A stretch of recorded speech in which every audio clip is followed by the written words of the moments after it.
우리는 누가복음 1장에 이 말씀을 하나님께 받고 있습니다. 여러분 너무 잘 아시는 처녀인 마리아가 천사 가브리엘로부터 아기 예수님이 잉태하게 되었다라고 하는 소식을 전해 듣는 그 장면이죠. 그래서 그 유명한 말씀 구절 31절 보라 네가 잉태하여 아들을 낳으리니 그 이름을 예수라 하라 하신 그 말씀이 여기서 선포되고 있습니다. 그런데 여러분 이 말이 지금이야 듣기 좋은 말, 성탄절마다 크리스마스 때마다 마치 내세우는 구호처럼 쓰이는 그런 말이지만 여러분 이 말을 처음 들었을 마리아의 심정을 한번 생각해 보십시오. 청천벽력 같은 이야기죠. 잘못하면 간음죄로 끌려가 돌에 맞아 죽을 수 있는 일이었습니다. 마리아는 아들 달라고 기도한 적도 없고 자신을 통하여서 메시아를 낳게 해달라 상상도 하지 못했을 일입니다. 그냥 인간적으로 생각해 보면 마리아의 소원이 무엇이었을까?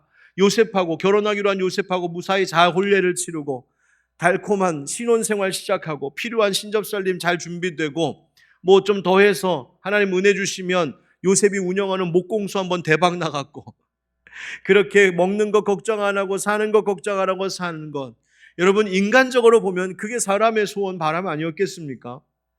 그런데 어찌된 영문인지 하나님은 그런 이야기는 하나도 없고 오히려 어떤 소식이 들려온 겁니까? 야 이러다 죽는 것 아니야 싶은 이야기입니다. 이러다 내 인생 끝나는 것 아니야? 꿈꿨던 달콤한 신앙은 이제 다, 신혼생활은 이제 다 날아갔나 보다 싶을 만한 이야기만 지금 들려온 겁니다. 불안하고 두렵고 혼란스럽고 공포스러운 순간. 그래서 당황한 마리아가 묻잖아요. 제가 처녀인데 어떻게 이런 일이 있을 수 있단 말입니까? 라고요. 그런데 여러분 우리는 이 이야기의 결말도 알고 있지요.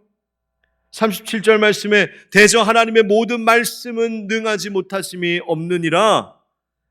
충격적인 계시에 당황하고 있는 마리아에게 가브리엘 천사가 선포한 것은 하나님의 모든 말씀은 능하지 못하심이 없다 하는 말이었습니다.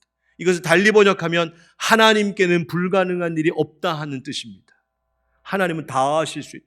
어찌 처녀인 제 몸에서 아이를 잉태할 수 있단 말입니까? 아니 하나님이라면 하실 수 있다 하시는 겁니다. 인간으로서는 상상할 수 없는, 인간으로서는 도무지 이해되지 않지만 하나님은 하실 수 있다. 바로 그 선포 앞에 인간이 고백할 수 있는 것은 예 주님 주의 종이오니 말씀대로 내게 이루어지기를 바랍니다. 이것이 마리아의 고백이었어요. 여러분 오늘 결론과 같은 이야기이지만 잊지 마십시오. 하나님께는 불가능한 일이란 없으십니다. 우리로서는 이해되지 않고 받아들이기 어려울 만큼 캄캄한 상황이 눈앞에 있다 할지라도 도대체 나에게 왜 이런 일이 있는지 알 수 없고 이러다가 큰일 나는 것 아닌가 싶은 그 순간에 인생의 마지막 벼랑 끝 같은 그 자리에서 엘샤다이 전능하신 하나님은 선포되는 것이요 마리아를 통하여서 아기 예수를 보내시는 하나님의 그 구원의 기적의 역사는 이루어지는 바로 이것이 하나님의 방법이라는 것입니다. 여러분 그런 하나님의 전능하심을 믿는 믿음이란 어떤 믿음이냐면 그래서 현실에 타협할 줄 모릅니다. 그래서 현재의 무능함 앞에 주저앉을 줄 모릅니다. 왜? 그 너머에서 역사하시는 나는 전능하신 하나님을 믿기 때문입니다. 여러분 그 전능하신 하나님을 믿는다라는 것, 그렇다면 조금 더 깊이 우리는 그 의미가 무엇인지를 좀 생각해 볼 필요가 있겠습니다. 한번 따라 하실까요? 은혜로 입혀주심을 믿는 것입니다. 은혜로 입혀주심을 믿는 것입니다. 30절 말씀에 두려워하는 천사에게 마리아가 이렇게 말하죠. 천사가 이르되 마리아여 무서워하지 말라 내가 하나님께 은혜를 입었느니라. 아멘. 무엇을 입었다고요? 은혜 입은 자라고요. 천사의 현현 앞에 마리아는 두려워했습니다. 무서워했습니다. 근데 무서워하지 말라고 합니다. 다음 장 누가복음 2장에도 보면 천사 가브리엘이 목자들에게 예수님 탄생하신 소식을 전할 때에도 똑같이 얘기합니다. 천사가 이르되 무서워하지 말라. 보라 내가 온 백성에게 미칠 큰 기쁨의 좋은 소식을 너희에게 전하노라. 아멘. 여러분 마리아도 그랬고 목자들도 그랬고 천사의 나타남 앞에 다 두려워하고 놀랐습니다. 여러분 그런데 이것이 생각해보면 이상한 일이 아닙니다. 잘못된 일이 아니에요. 여러분 우리인들 안 그렇겠습니까? 천사가 나타남, 곧 하나님의 영광이 그들 가운데 나타나는 것인데 인간으로서 그 앞에서 무섭지 않을 사람이 누가 있겠어요? 여러분, 우리가 예배할 때 하나님 우리 가운데 함께 하십시오, 우리 가운데 임재하여 주십시오, 우리 찬양 가운데 거하여 주십시오, 막 그렇게 찬양을 하는데 정작 이곳에 하나님의 밝은 빛으로 딱 임하심을 우리가 보게 된다면 여러분 깜짝 놀라지 않겠어요? 기껏 하나님 함께 해주십시오 하고서 놀라 도망칠지도 몰라요. 얼마나 무섭고 놀라운 충격적인 일이겠습니까? 그런데 사실 이것은 인간이 하나님 앞에 선다는 것이 얼마나 이것이 사실은 두렵고 무서운 일인지를 말해주고 있는 장면이기도 합니다. 이스라엘 백성들 출애굽 당시에 유월절 기억하시죠? 하나님께서 모든 사람과 심지어 가축에 처음 난 것까지 다치셨던 그날 밤, 양의 피를 문설주에 발라 그 집안에 피하에 있었던 히브리 백성들, 이스라엘 백성들, 피할 수는 있었지만 얼마나 무섭고 두려운 시간이었겠습니까? 하나님이 함께 하시는데 거기에 두려움이 있는 겁니다.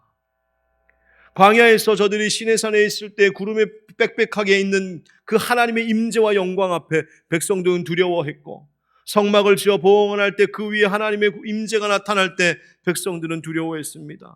하나님의 임재가 있는 그 지성소라고 하는 것은 휘장으로 가려져서 감히 들어갈 수 없는, 1년에 단 한 번, 그것도 대제사장만 겨우 들어갈 수 있는, 사실은 무섭고 떨리는 자리가 하나님의 임재하시는 자리입니다.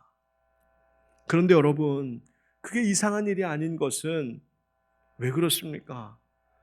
우리가 거룩하신 하나님, 완전하신 그 하나님 앞에 서기에는 너무나 부끄러운 죄인이기 때문에 그렇습니다.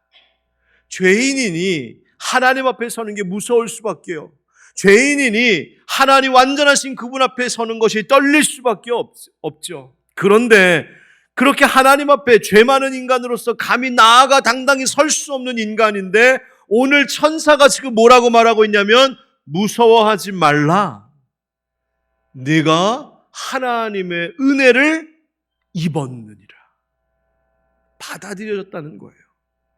무서워하지 말라. 여기 좋은 소식이 있다. 무슨 소식이 있길래 두려워하지 않아도 된다는 말입니까? 하나님, 죄인들을 심판하시는 하나님, 그 하나님으로 인한 두려움, 그거 아니야. 이제 두려움의 시대가 끝나고 은혜를 입어 하나님 앞에 나아갈 수 있는 시대가 열렸어 라고 말하는 것입니다. 어떻게 말입니까? 예수 그리스도께서 이 땅에 오셨기 때문입니다. 여러분, 그렇습니다. 우리는 하나님 앞에 감히 나아가 설 수 없는 자입니다. 오늘 하나님을 이렇게 예배하고 찬양하고 하나님을 내 아버지라고 부를 수 있는 자들이 아니었다고요. 그런데 그렇게 부끄럽고 흠 많은 죄인, 완전할 수 없는 우리들인데 예수 은혜 힘입어 오늘도 하나님 앞에 예배하는 하나님 자녀로 살아가고 있는 겁니다. 사실 우리는 율법의 정죄에 묶여서 그 율법이 말하고 있는 거 하나하나 조목조목마다 다 걸리는 인생들이어서 어느 누구도 하나님 앞에 의로울 수 없는 자들인데 우리의 인생의 끝은 결국 사망일 것인데 그렇게 그 끝이 결정되어 있는 우리의 인생을 위하여 율법을 완성하신 예수 그리스도께서 이 땅에 오셔서 십자가 죽으심과 부활로 그 의를 이루시고 예수님이 이루신 그 의의 옷, 그 은혜의 옷을 우리에게 덧입혀 주신 것입니다. 그래서 그 은혜의 옷에 가려져 우리가, 죄인인 우리가 그것에 가려지고 하나님 앞에 나아갈 수 있게 되었다는 것이죠. 이것이 바로 복음이었습니다. 그래서 사도 바울은 로마서 3장에서 이것을 이렇게 말하고 있어요. 이제는 율법 외에 하나님의 한 의가 나타났으니 율법과 선지자들에게 증거를 받은 것이라 곧 예수 그리스도를 믿음으로 말미암아 모든 믿는 자에게 미치는 하나님의 의니 차별이 없느니라. 아멘. 여기서 나타났다라고 하는 그 하나님의 의가 바로 예수 그리스도의 오심을 이야기하고 있는 것입니다. 예수님 오셨다. 천사가 선포하는 겁니다. 무서워하지 말라. 하나님의 은혜를 입었다. 걱정하지 마. 두려워하지 마라. 이제는 율법이 정죄하는 것 때문에 그 죄와 사망의 문제 앞에 너희를 두려워하지 말아라. 예수님 이제 나셨으니, 예수님 오셨으니 이제 너희에게 은혜의 시대가 열렸다라고 선포하고 있는 것이에요. 여러분, 어떤 사람들은 말할지 모르겠습니다. 나에게 더 이상 희망이 있다 말하지 말라고요. 내 꼴을 보라고요. 나는 죄를 너무 많이 지어서 더 이상 돌이킬 수도 없고 하나님 앞에 설 수도 없는, 그러기에는 나는 너무 많은 죄를 지은 인생이어서 나는 이제 희망이 없다고 말입니다. 그러니 내 인생에서 행복, 소망, 평화 이런 거 기대할 수 없으니 차라리 그냥 이렇게 계속 살다가 그저 잠깐뿐이겠지만 세상이 주는 쾌락이나 즐기다가 나는 그냥 갈랍니다. 나에게는 소망이 없습니다. 혹시 그렇게 말할 만큼 자기를 포기한 죄인이 있으십니까? 여러분, 아닙니다. 우리 예수님은 그 모든 죄인들을 위하여 오신 하나님의 선물인 줄 믿습니다. 멀리 있는 자까지도 다시 돌아올 수 있도록. 그래서 하나님의 그 예수님이라고 하는 은혜 앞에는 너무 늦은 죄인도 없고 용서받지 못할 죄인도 없는 것입니다. 그것이 바로 하나님의 은혜예요. 여러분, 예수 믿는 것, 그것도 우리 은혜로 되었고 지금까지 살 수 있었던 것, 그것도 하나님의 은혜 아니었습니까? 그런데 여러분, 그 은혜가 우리와 함께 한답니다. 그 은혜로 우리가 입혀졌답니다. 사랑하는 성도 여러분, 그 은혜의 힘으로 살아가는 우리가 되기를 주의 이름으로 축복합니다. 그 은혜가 내게 족하네, 그 은혜가 족하네. 이 괴로운 세상 지날 때 그 은혜가 족하네. 우리 이 찬양의 고백과 같이 이 성탄의 때에 바로 은혜로 우리를 옷 입혀주신 하나님 아버지의 그 사랑 앞에 감사하고 오늘도 은혜 의지하여 새로운 한 해를 준비하는 여러분 되시길 주의 이름으로 축복합니다. 두 번째, 하나님의 능력 있으심을 믿는다는 것은 뭘까? 따라합시다. 능력으로 덮으심을 믿는 것입니다. 능력으로 덮으심을 믿는 것입니다. 35절에 이렇게 말합니다. 천사가 대답하여 이르되 성령이 내게 임하시고 지극히 높으신 이의 능력이 너를 덮으시리니 이러므로 나실 바 거룩한 이는 하나님의 아들이라 일컬어지리라. 아멘. 이런 일이 어찌 있겠습니까? 라고 하는 이 마리아의 말에 천사는 이렇게 도저히 이해할 수 없는 일, 상상도 할 수 없는 일이지만 가능하다. 어떻게 말입니까? 이 모든 일은 성령이 너에게 임하셨기 때문에 일어난 일이기 때문이다. 지극히 높으시니 바로 하나님의 능력이 너를 덮고 있기 때문이라는 것입니다. 여러분, 여기서 이 덮다라고 하는 말이 헬라어로 에피스키아조라고 하는 말인데요, 하나님의 능력의 그 위로하심과 그 보호하심으로 우리를 이렇게 뺑둘러 감싸 안으시는 것을 표현할 때 사용되는 것입니다. 지금 마리아에게 이렇게 말하고 있는 것이지요. 너에게 지금 일어나고 있는 이 모든 일들 사람의 눈으로 보지 말고 너를 덮고 있는 성령의 일로 바라보라는 것입니다. 사람의 일이 형편이 어떻게 될 것인가 거기에 주목하지 말고 성령께서 너를 위해서 무슨 일을 하고 계신지 그 손길에 그 능력에 주목하며 살라고 말씀하시는 것입니다. 여러분, 이 에피스키아조, 감싸다 덮다, 어떤 느낌일까? 구름이 땅을 덮을 때 말하는 것입니다. 하나님의 능력이, 하나님의 든든한 위로와 보호하심이 우리를 그렇게 덮어주고 계신답니다. 여러분, 옛날 혹시 추운 겨울날 할머니 집에 가면 뜨끈뜨끈한 아랫목 구들장 위에 아랫목에 배 깔고 누워서 이불 뒤집어 쓰고 고구마 까먹으며 만화책 보신 분, 경험 있으신 분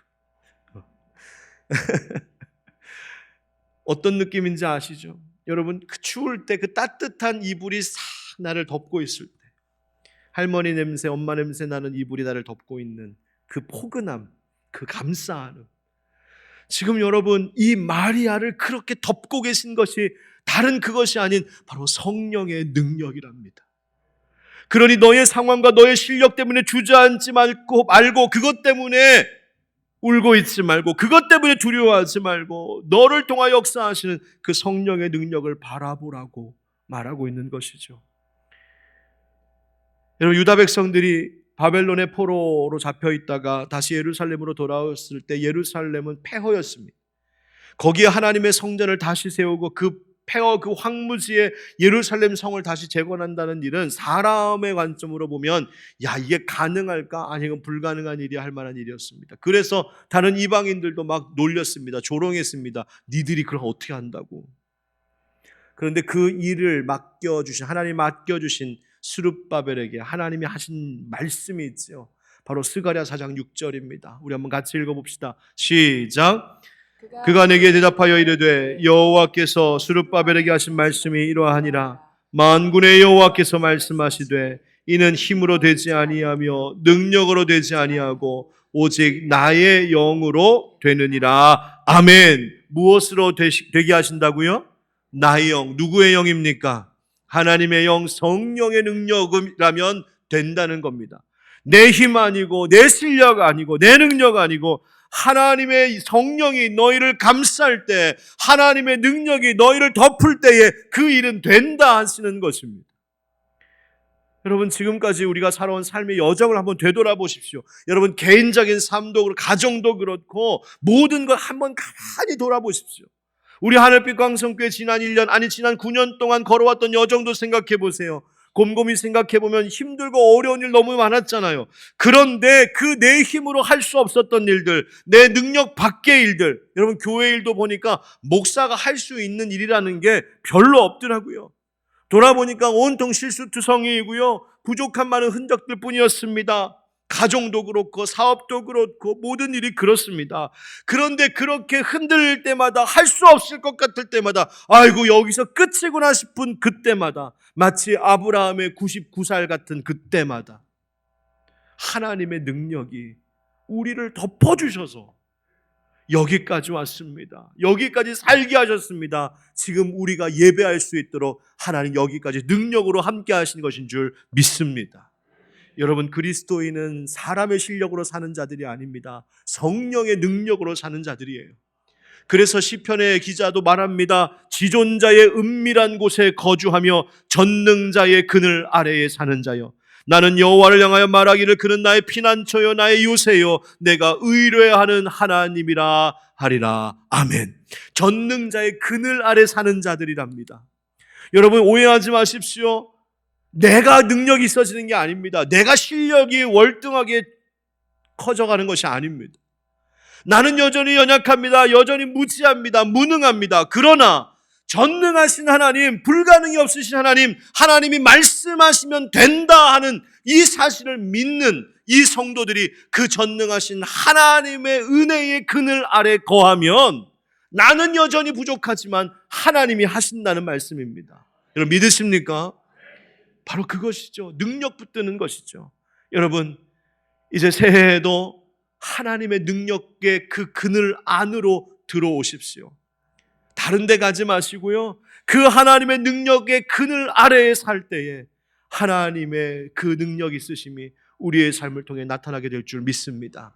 마지막으로 짧게 따라합시다. 순종을 통해 이루심을 믿는 것입니다.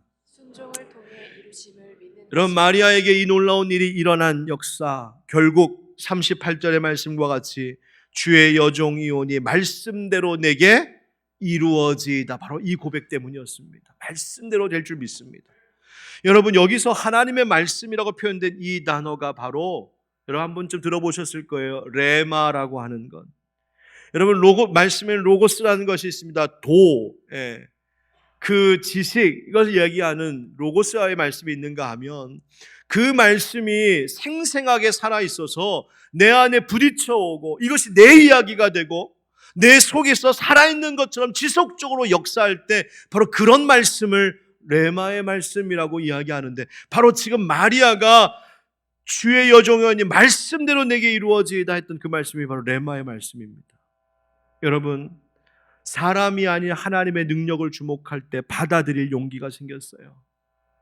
하나님의 능력은 누굴 통해 나타나냐면 하나님이 하시는 모든 일들을 받아들이고 순종하는 자들을 통하여서 나타나게 되어 있습니다. 사랑의 순종, 섬김의 순종, 용서와 화해의 순종, 희생과 나눔의 순종할 때에 그 순종하는 자를 통하여 하나님의 능력은 나타납니다.